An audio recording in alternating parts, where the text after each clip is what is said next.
All right, TeaRon, we are back for another week. We have to talk about Royal Rules of Ohio.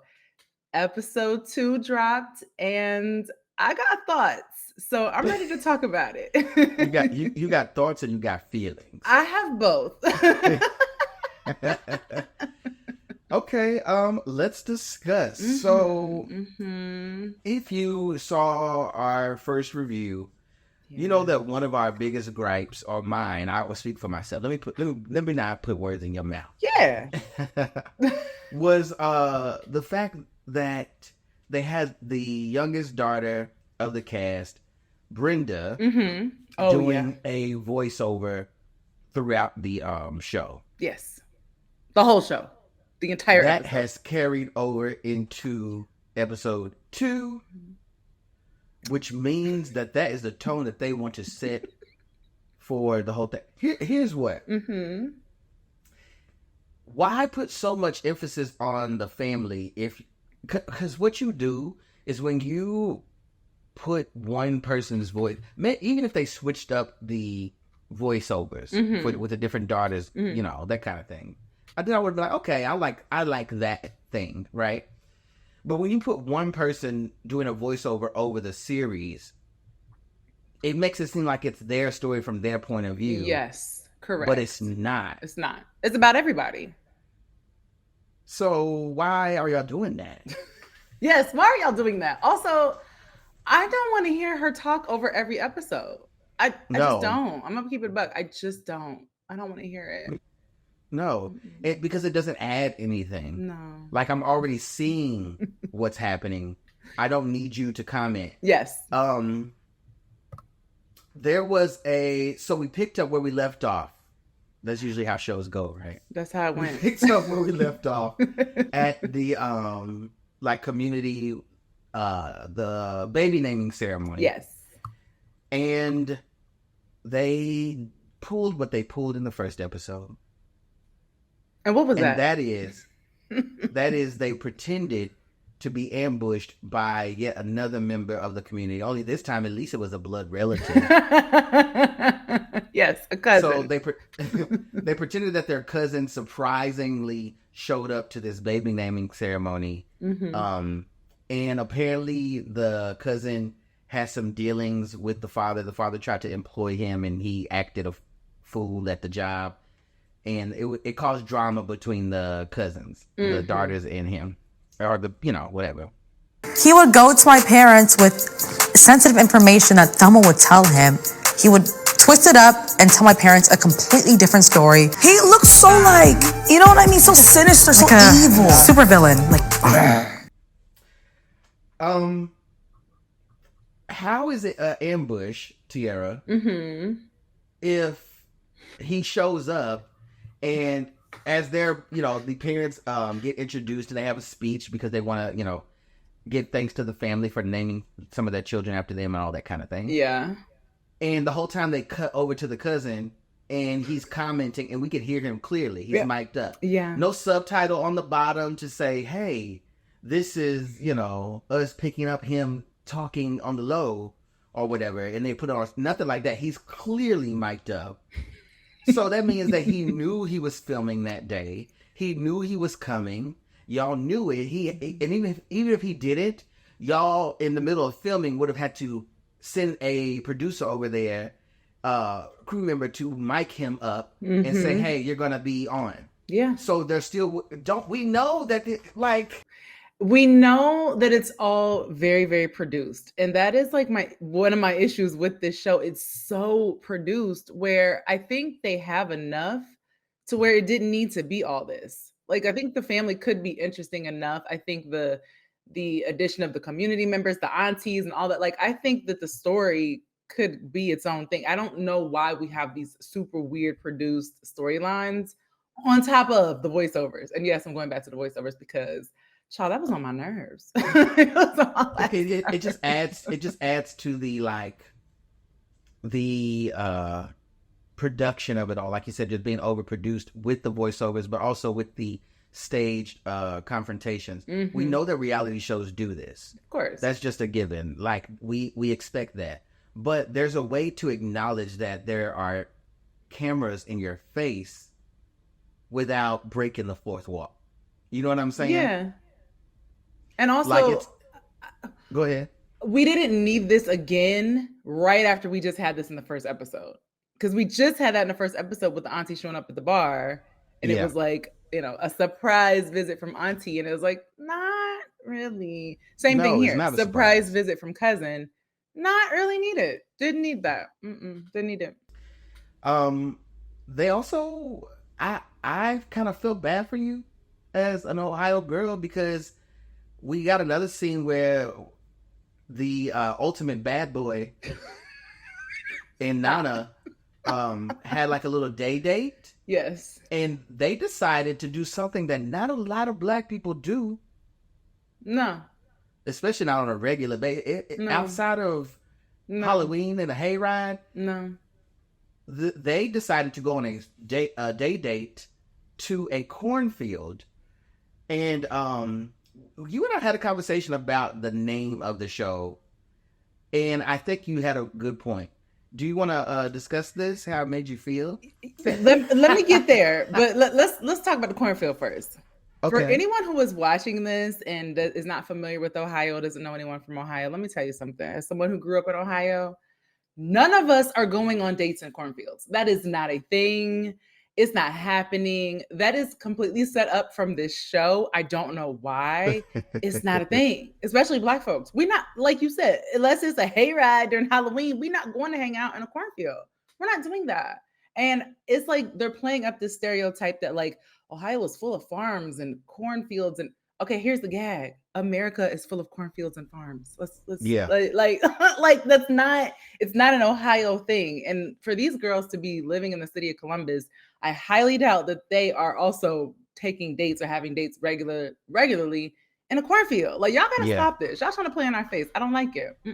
You kind of have to. You kind of have to go out of your way to get to a farm that has like a corn maze and all this stuff.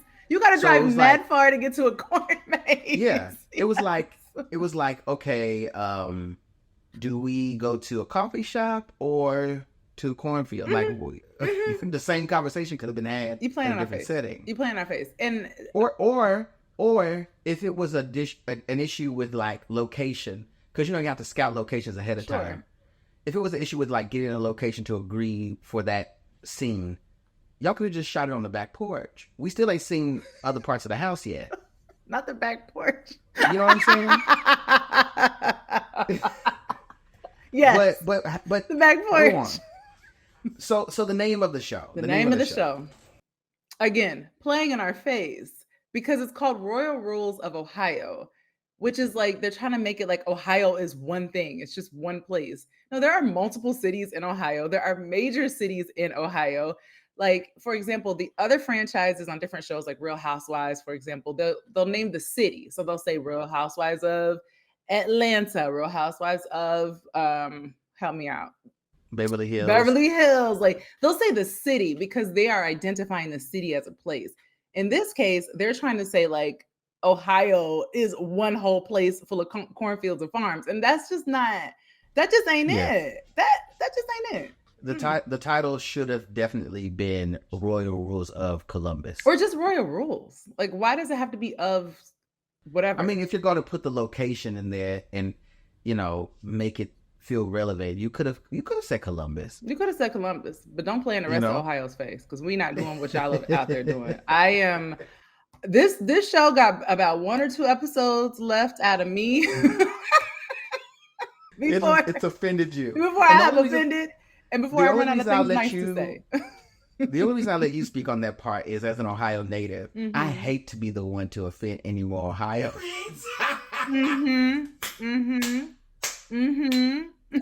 Don't play in our face, okay? But another thing that I want to point out in this episode was we spoke about in the first episode them playing into different like stereotypes and tropes.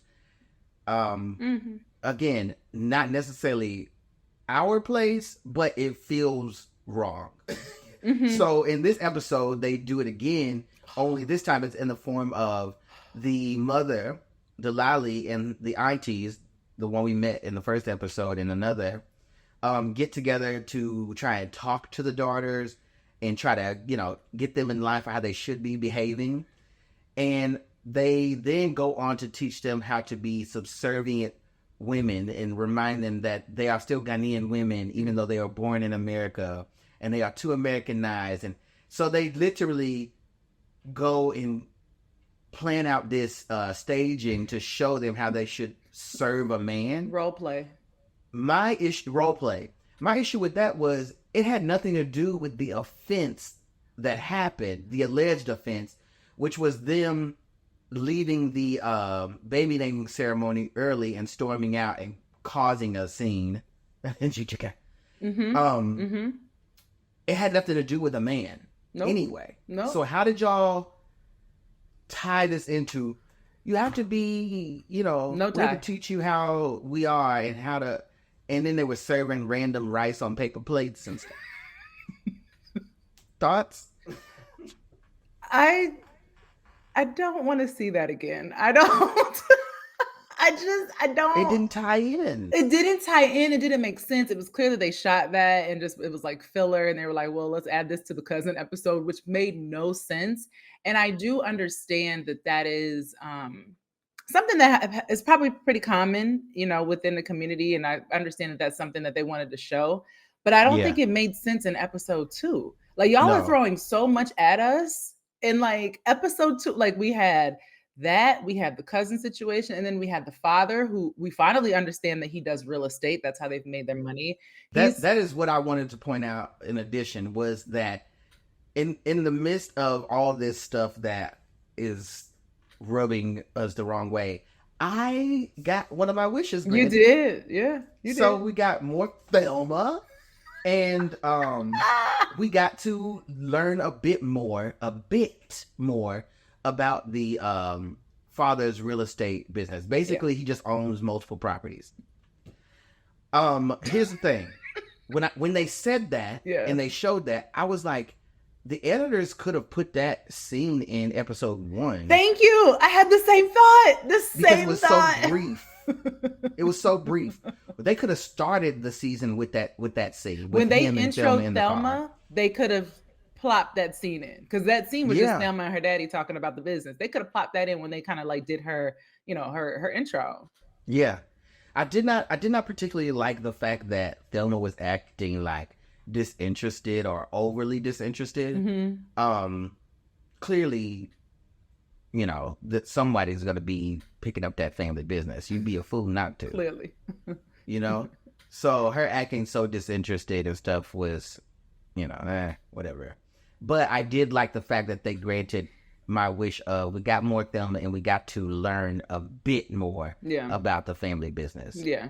But the last thing I want to touch on before we go, and I will give an updated rating here too. The last thing I wanted to touch on was at the baby naming ceremony, when they were giving out gifts,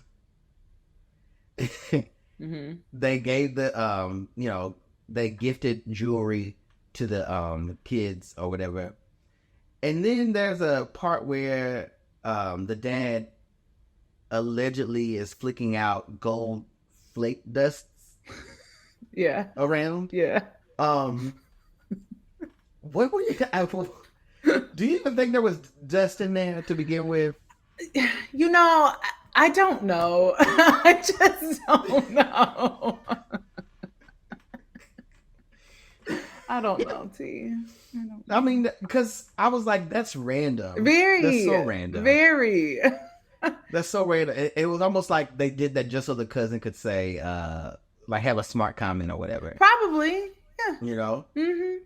But shout out to the cousin. I forget his name.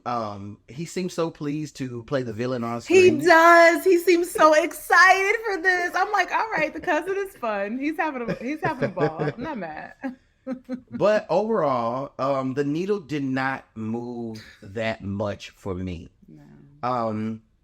I did enjoy, seeing more stuff, geared toward the business.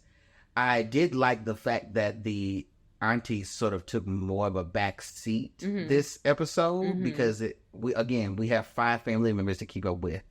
that's all y'all should be doing is, chiming in at lunch or, stuff like that. Yes. So I did like that. But that's about it. Everything else kind of really got on my nerves a little bit. And I think that it's either a constraint of the time, them trying to get, what you call like a conflict and then a cliffhanger and stuff all within like the 20 something minutes that they have. I think that's probably a part of the issue. The other part is it's their first season still, and they have not yet figured out what exactly they are trying to show us. Because even in this episode, we learned a bit more about the business. We still didn't learn any more about the legacy.